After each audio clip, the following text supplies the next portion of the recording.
Les manifestants contre la politique libérale Emmanuel Macron ont maintenu la pression jeudi en défilant pour la 4e fois en 2 mois contre les ordonnances, en vigueur depuis septembre, espérant être entendus par un gouvernement déterminé, déjà passé à d'autres réformes. Les manifestants semblaient plus nombreux que lors de la mobilisation du 19 octobre, selon les chiffres provisoires. À Paris, ils étaient 8800, selon la préfecture de police qui en avait compté 5500 le mois dernier.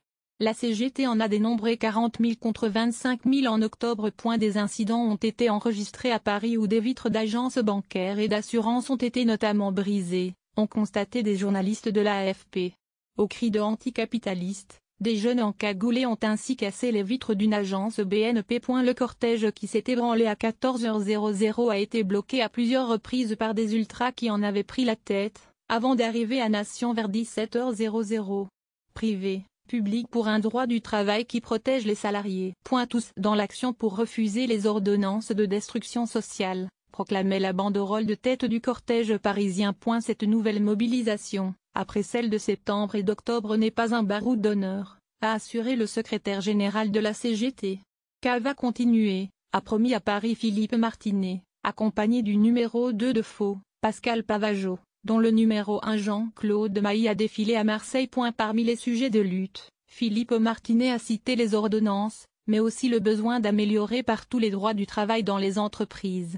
Dans le défilé parisien figurait aussi la secrétaire générale de l'AFSU, Bernadette Groison, Lila Lebas UNEF et Éric Binel Solidaire. À Rennes, où entre 1200 polices et 1600 personnes syndicats ont défilé en fin de matinée, la banderole de Faux avait déjà donné le ton. Code du travail, assurance chômage, retraite, nous ne laisserons pas brader les droits collectifs.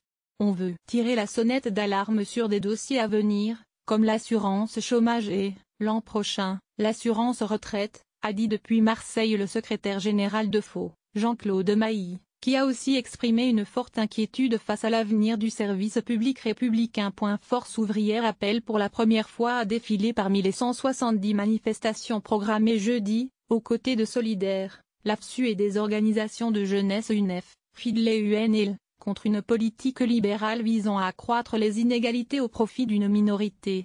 Des défilés ont eu lieu jeudi matin, à Lyon, Nantes, Bordeaux, Strasbourg, Grenoble, Orléans, Clermont, mais aussi Reims, Brest, Calais, Valenciennes, Châteauroux, Tours, Pau ou encore Bayonne. À Marseille, Jean-Luc Mélenchon a déploré la division du politique et du syndical, alors que des millions de militants politiques sont prêts à entrer dans l'action.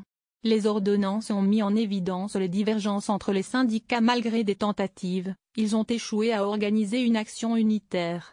Nouvelle réforme 7. Le gouvernement a déjà mis le cap sur le nouveau volet de réforme sociale apprentissage, dont la concertation a été lancée la semaine dernière, et la formation professionnelle. Pour cette dernière, le ministère du Travail vient de remettre au patronat et aux syndicats le document qui doit leur servir de base de négociation et leur a donné jusqu'à fin janvier pour rendre leur copie. Le projet de loi doit être présenté en avril et réformera aussi l'assurance chômage. Autre sujet sensible sur lequel le gouvernement entretient le flou pour le moment. Mais les syndicats refusent de tourner la page des ordonnances qui doivent encore faire l'objet d'une ratification, et ont déplacé la bataille sur le terrain judiciaire, avec des recours de la CFDT et la CGT devant le Conseil d'État. L'appel de jeudi est large.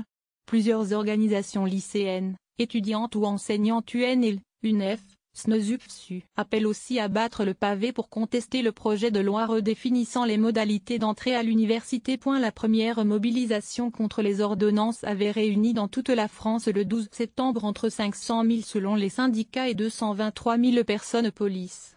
Mais le mouvement s'est nettement essoufflé au cours des 2 journées de mobilisation suivantes. Un 5e appel n'est pas à l'ordre du jour pour l'instant. 16/11/2017 172 210, Paris AFP-droit d'auteur 2017 AFP.